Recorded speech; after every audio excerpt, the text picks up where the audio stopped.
back. And, Barack Obama, the President of the United States, will be meeting with Pope Francis later this week. And joining us to talk about it, a man I had the honor of speaking with, I guess about a year ago, Ambassador Francis Rooney, former U.S. Ambassador to the Holy See. And, Mr. Ambassador, great to talk to you again, sir. Thank you for having me back on, Steve. Well, it's my pleasure. During this meeting between the Pope and the President, what might we look for? What should the expectations be? Well, I think you know for sure that the President's going to want to spin the Pope's comments on social justice and inequality of wealth, et cetera, regardless of the different circumstances in which his perspective calls those to mind in the United States. Oh, I couldn't agree with you more. And of course, with the media in his back pocket, the media has already tried to portray the two men of having so much in common and agreeing on so much. And of course, that's really not the case at all. No, and while I don't think we know everything we're going to know about this Pope and what he thinks, he's made pretty clear that he's not some radical that's going to overturn pretty well settled church theological doctrine and church diplomatic principles. And, his view of inequality of wealth and poor application of capitalism is framed by Argentina, not the United States. Yeah, absolutely. Yesterday we had a member, I didn't have him on, but there was a member of the Vatican hierarchy who said that during an interview that he gave to, I think it might have been a French newspaper, I'm not sure, said that Barack Obama has done a lot to separate himself from the teachings of the Catholic Church, and has instituted policies that are anti-life and anti-family in their values. You agree? Well, I do agree. I don't think it's any secret that this has been one of the most secular, ascetic, anti-religious administrations in recent history. And he's done nothing but try to confine the application of the First Amendment to what happens inside of a church room instead of what happens in everyday people's lives. And that's part of what the insurance mandate problem is all about, and Hosanna versus Tabor lawsuit, and many other things. Yeah, and we had that Hobby Lobby case today before the U.S. Supreme Court, the oral arguments taking place, and this is different than the religious institutions. That's a separate case. This, of course, are owners of a business, and the argument being that owners of a business should also have the right, based on their religious convictions and beliefs, not to be forced to provide what they probably consider to be, and many consider to be, an abortion pill in their health insurance to their employees. Well, that's right. And the Green family who started Hobby Lobby are from Oklahoma. I know them. I know about them very much. And they've been very strong Christians. And the application of religious principles under the First Amendment needs to be organizational blind. It needs to apply to anybody whose fundamental religious beliefs are placed in jeopardy. That's what I think settled Supreme Court rulings have ruled.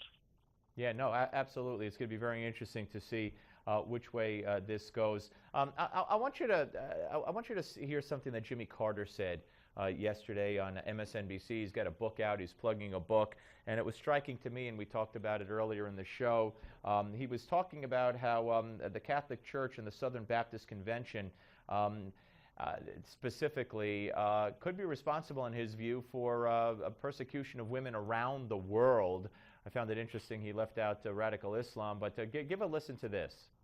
I happen to be a Christian, and Jesus Christ was a very wonderful leader who never discriminated in any word or action against women. And women actually played a very important role in his ministry. Extremely so.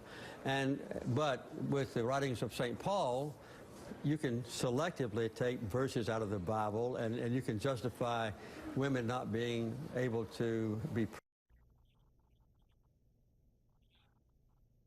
All right. I don't know what happened to that soundbite, but he goes on to say you could selectively take verses out of the Bible, and use it as many men around the world do to beat women and treat them in a sub-equal fashion. I found that rather striking.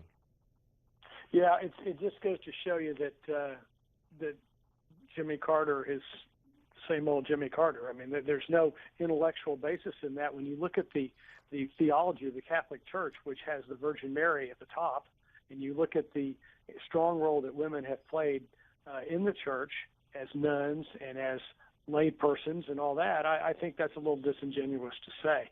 Fact is, the priesthood, as the church defines the calling, is a male-only, 100%, can't be distracted by marriage kind of program, which differentiates the church from other religions, and that may be debated or maybe not, but it's a far cry to debate that issue versus to say that the church has been responsible for persecuting women. Yeah, absolutely. Now, you're the author of a great book we talked about last year, The Global Vatican, an inside look at the Catholic Church, world politics, and the extraordinary relationship between the United States and the Holy See. And, of course, you served there for the years that you did under President George W. Bush.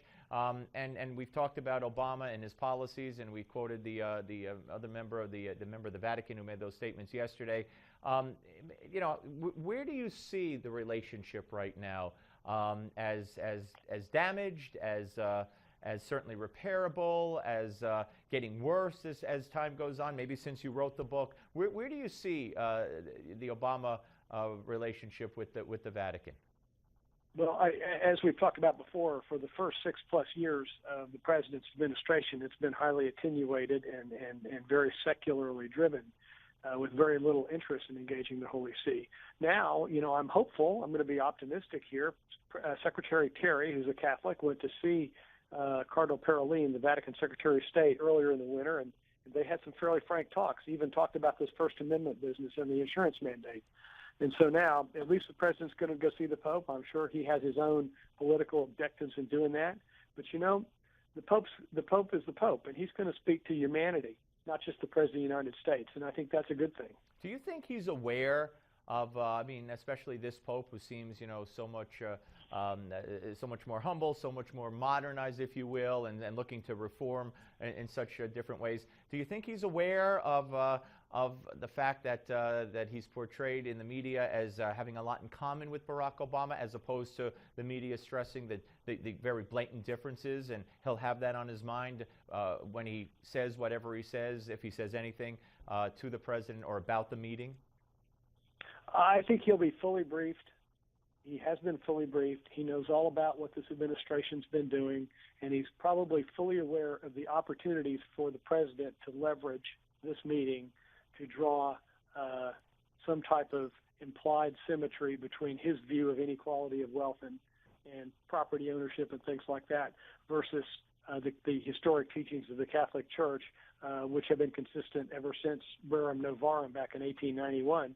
And the Pope has said he's not there to call for a welfare state or undermine the ownership of private property or any of those fundamental church teachings. He's just calling for free and open economics that allows the benefits of people's labor to flow down to them, which is not such a bad thing. Ambassador Francis Rooney, just a pleasure and an honor to speak to you, sir. Thank you so much. Thank you, Steve. My pleasure. That's Ambassador Francis Rooney, former U.S. Ambassador to the Holy See under President George W. Bush for so many years.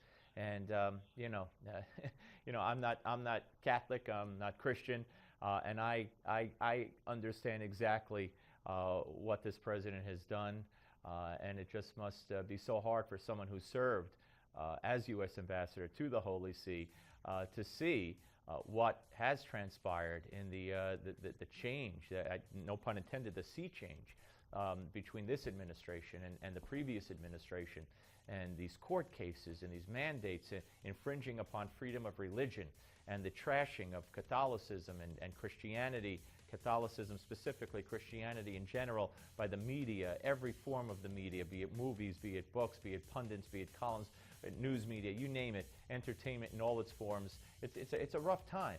And to see Christians slaughtered and abused all over the world, and the administration stays silent, that's even rougher. Coming back with Gimme 5, Steve Malzberg Show, Newsmax Television.